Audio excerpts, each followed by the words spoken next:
Hi, my name is Casey Anthony, and today I'm going to be talking about the history of the blues.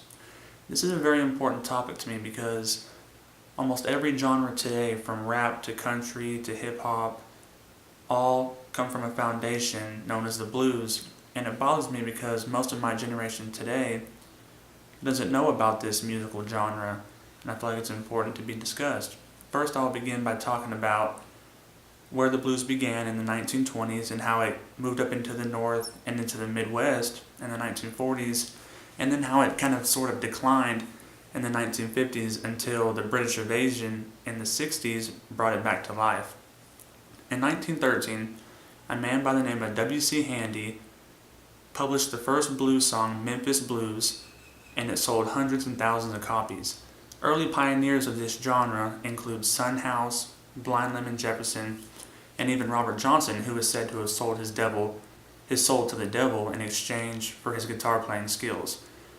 Well, in the 1940s, African Americans began to move up north to get away from the Jim Crow laws established in the South United States. Along with that came the musicians up to the north.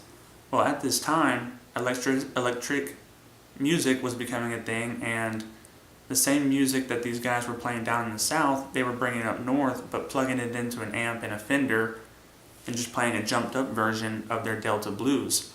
These guys include Muddy Waters, Howlin' Wolf, Buddy Guy, and John Lee Hooker.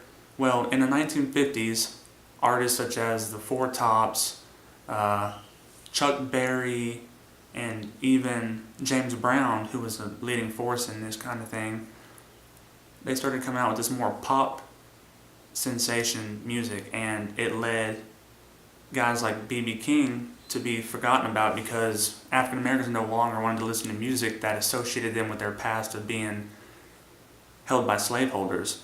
Well, in the 60s, at the same time, guys like Eric Clapton and Jeff Beck were finding these albums, and they fell in love with blues music. And when they came over to America during the British invasion, they were giving acknowledgement to guys like Muddy Waters and bringing them on stage and teaching people about their music, and these guys were the originals. This brought a huge white audience, and since then the blues have died off and fought back for life a couple times, and finally in the 80s, guys like Stevie Ray Vaughan, his brother Jimmy Vaughan, Johnny Winter, they finally brought the blues into the mainstream even stronger than before when it had died off again in the 70s with disco.